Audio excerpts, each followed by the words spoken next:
Hello and hi everybody. I'm gonna get ready to do some videos. I'm gonna be taping back to back today, and as I do this, I'm gonna be talking with you. So figured I'd do two things at once. Often it works out great. I want to thank everybody that came by yesterday after they watched my video for Aldi's with the prices. I did share that with the prices, and I shared my experience on my shopping trip from hell in that for that grocery store, and the importance of my experience with getting back to prepping once more, because I kind of allowed it to taper off. But yesterday was a moment of clear vision of what I need to do once again, especially with the anticipation of the tariffs and everything else. People are probably going to be more in that kind of mindset more often than not, as far as their demeanor, which is not good. It was like a flashback of the big C, and I didn't. This girl did not enjoy it. I did not enjoy it at all. It was not a pleasant experience. That was for sure. Now, let's talk about prepping while I get ready very, very quickly. Now, I shared some information about coffee and prepping coffee. Some of you were so very kind to share that you can put your coffee in the freezer and it will make it last longer. Yes, that's true. We don't have space in the freezer, so we don't utilize that. I want to be able to have things on a shelf for true long-term definition. If something happens with the grid, we lose electricity. There's like a winter storm that's heading our way tomorrow. We lose electricity. I don't want to be dependent on a refrigerator. I want to be able to walk up to a shelf where something is shelf stable. It does need refrigeration for use. And that's my primary thing for myself personally. And preferably something that per se doesn't need water, because water during an emergency event is usually a hot commodity. Those of you that have lost electricity, have been in hurricanes and tornadoes, if you don't have enough water, you go to a store, you walk to a store, they want cash only. They can't process any payments with credit card. All of a sudden, that case of water that used to be $2.99, $3.99 now is $50 and $60 and $70 for one case of water. The wheels turn that quickly. So I prefer to have foods, if at all possible, that do not need water, because that's something that I would want to conserve for drinking, cleaning your body, if at all possible, without cooking with it per se. Something to think about. What are some of the things that you could get that do not require water? Lots of things. Let's talk about that very briefly. Lots of things. We have soups that do not require water and have a good amount of protein. They got potatoes, they got vegetables. All you do is you either pop it open, if you can stomach it, eating it cold, or if you have a camping stove or a rocket stove in the backyard or a barbecue, that you can kind of create a pot to sit on top of it, and whatever way that you can cook it and heat it up is the way you're going to be able to do it. But it's important. I'm using this eye palette today, the Color Story Ocean Oasis. I haven't used this one in a while, and it's so pretty. Let me share it. It is gorgeous. So pretty. Okay. I don't know where in the world I put my mirror, and I'm using this little tiny mirror that's not really doing me justice. So between you guys and looking at this thing, I'm going to try to do a very quick look. All right.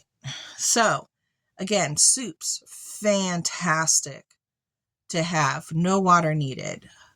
The pouches of like the chicken salad that I bought from the Dollar Tree that I shared with you guys.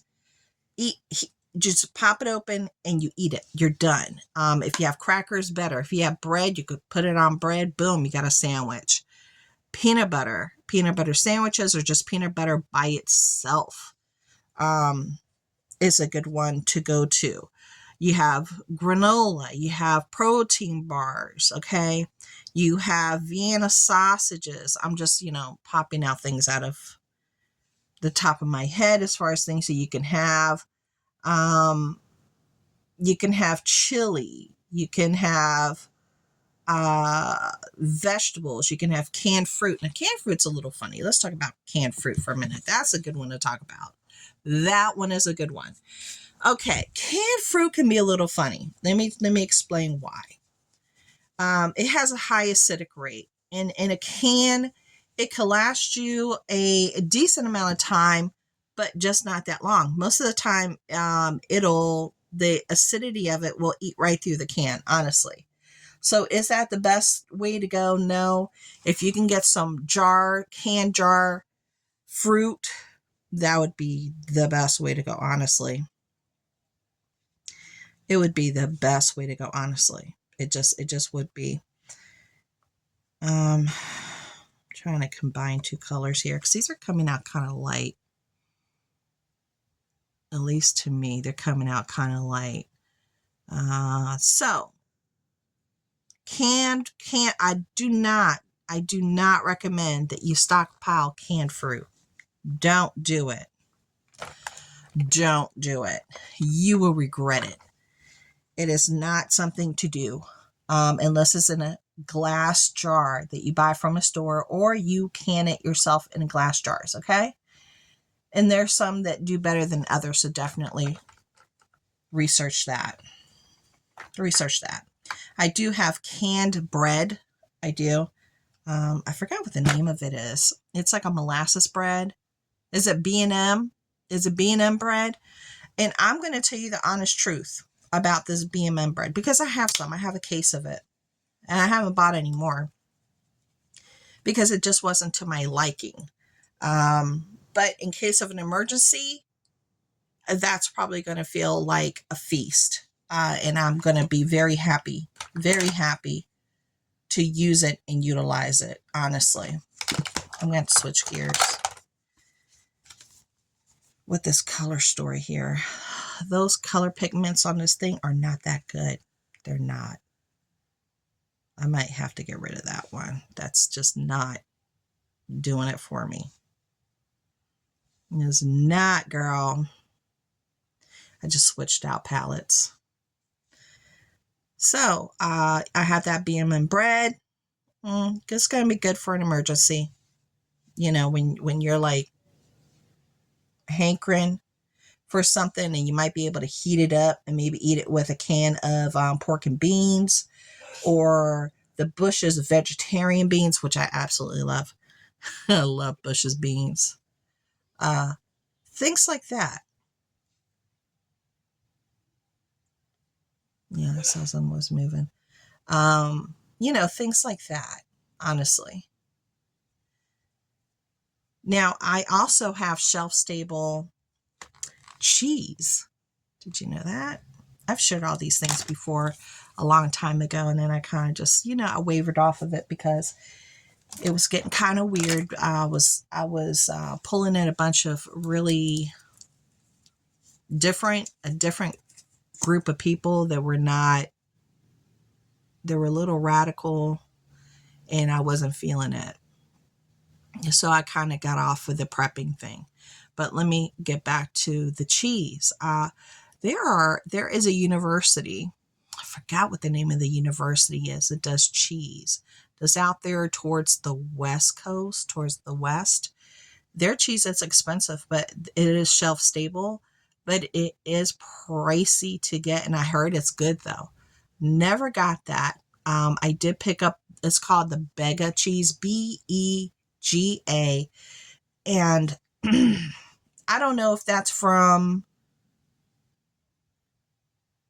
where is it from? Is it from Australia or Sweden? I had bought it off of, was it Pleasant Hill? Pleasant Hill Grains. Yeah, I got it from Pleasant Hill Grains. And I got like a case or two of them from a while ago, years ago. But I have them. And it tastes good. We opened one up and we liked it. It was good. It's also made for like a long-term situation. It is. And I was happy to have gotten it. I haven't used this in a long time.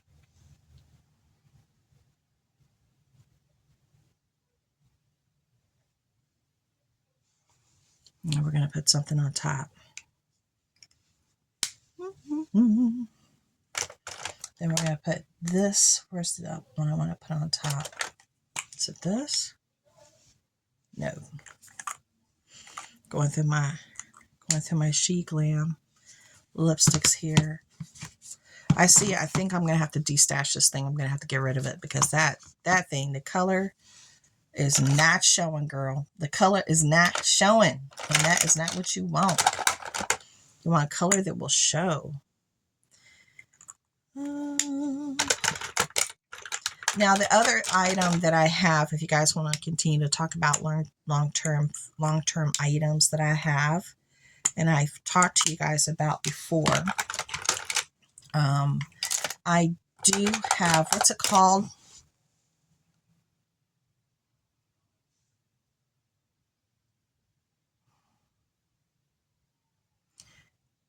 It's the long-term butter. Red. Why am I? It's like I am. Red feather. Red feather. There we go. Ooh, it's like it's here, but it's not coming out through here. It's like red feather butter. It is also a nice long-term butter, and it's just like a canned butter. 2 ingredients. No, two ingredients, right? 2 ingredients. No,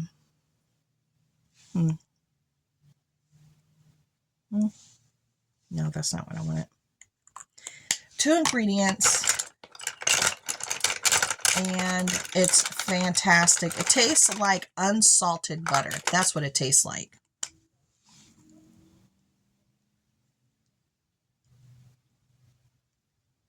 My lips are dry.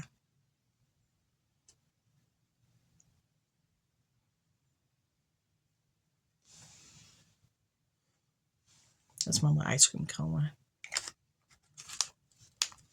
It smells like chocolate. Okay, so I'm good now. I'm not going to go any further with that. I'm going to leave this out if I need to retouch up my dry lips. I'm going to put this away. And so it tastes like unsalted sweet cream butter. That's what it is. It's unsalted sweet cream butter, long term. And I think that one might be from Australia. So, yeah, so I have these things within my stash. And I have used the red feather butter several times already because there are a few times that we ran out of butter and I was able to go to my stash. Excuse me. I was able to go to my stash and get what I needed, which was awesome, without having to leave the house. Okay, so I think I am done with my look for today. I'm going to do a couple of videos for you guys. I hope y'all enjoy it. I hope you enjoyed this prepper type discussion of things you want to do, things you don't want to do, things to consider, things that you may not have known were out there. They might be a little bit more pricey. I will talk about some other things on maybe my next video. We could touch upon it, and I can give you some more advice. Okay. So until then, thank you so much for coming and hanging out with me, and I'll talk to you later. See you guys.